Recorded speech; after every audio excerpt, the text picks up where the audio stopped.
Spider-Man is back, but this time he's not alone.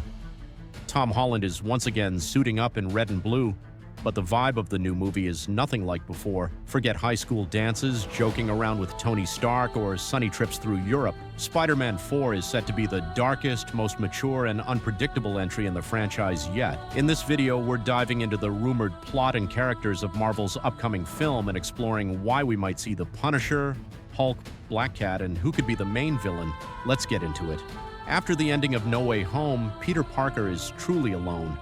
No one remembers who he is. He's no longer an Avenger, no longer MJ's boyfriend, not even Ned's best friend. But in that solitude lies potential, the potential to bring Spider-Man back to his roots, back to street-level crime, gritty moral dilemmas, and real-world injustice instead of alien threats and multiverse chaos.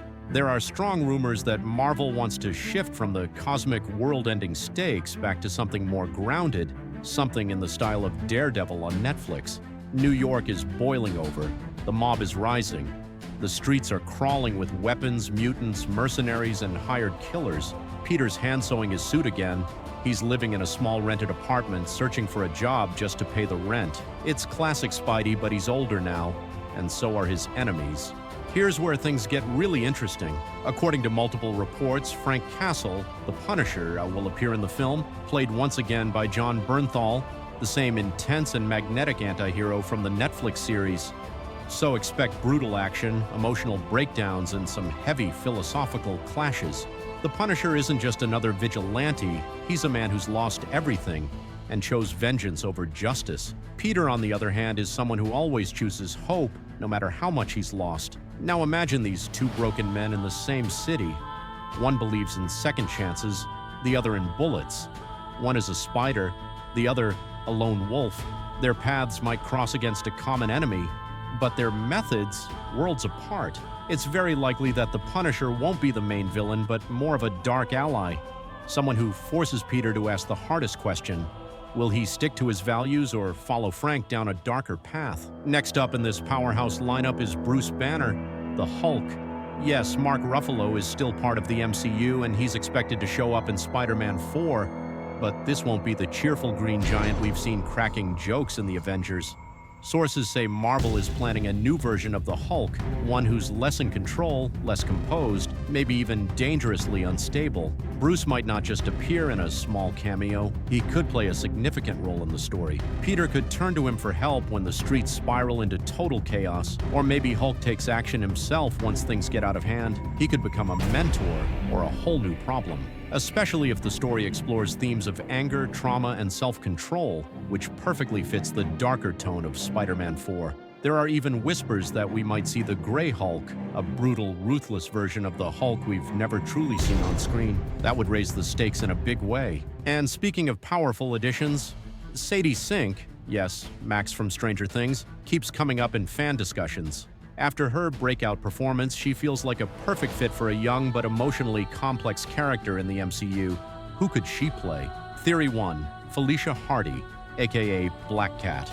A master thief, occasional ally, and romantic wildcard for Peter Parker. Imagine Sadie as a bold, clever woman constantly walking the line between hero and criminal.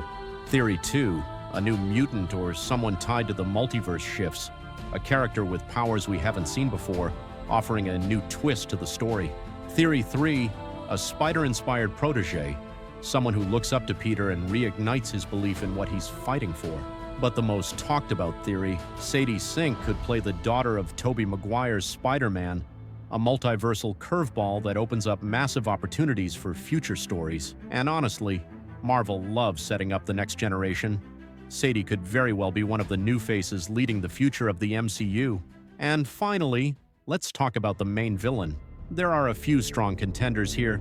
Kingpin, the perfect fit for a grounded street-level Spider-Man story. He controls the underworld. He's brilliant, manipulative, and incredibly dangerous. Then there's Scorpion, who was teased way back in Homecoming. Fans have been waiting for his return for years. Now add in the Punisher, Hulk, and a mysterious new character, possibly played by Satie Sink, and you've got the ingredients for one of the most intense solo films in MCU history. But hold on. This is the Marvel Cinematic Universe we're talking about? According to reliable sources, Spider-Man 4 could also connect Peter to a much bigger threat, Dr. Doom. Yes, Victor Von Doom, he's already being teased in the upcoming Fantastic Four movie, and insiders say he may start making moves in the MCU before his official debut. So how would he tie into Spider-Man's story? Simple. If Spider-Man 4 really is about a brutal turf war in New York, who's to say the funding behind these criminal empires isn't coming from outside the US? Maybe there's a mysterious benefactor pulling the strings from the shadows from Latveria. That could be our first glimpse of Doom's global influence, sowing chaos, testing heroes, and playing the long game before stepping into the spotlight. Now here's the big question. Will Spider-Man join the next generation of Avengers? Marvel is clearly building a new team, a younger wave of heroes like Kate Bishop, Cassie Lang, and Kamala Khan. But who's going to lead them? According to Kevin Feige, Peter Parker is one of the central figures in the next era of the MCU. He's lost everything. He's grown up, he's still standing, and now he might be ready to take on more than just friendly neighborhood threats. Spider-Man 4 could be his coming-of-age moment, the story that proves he's not just ready to wear the mask, but to carry the weight of the world. What do you think?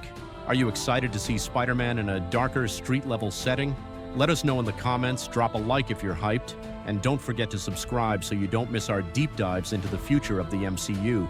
See you next time.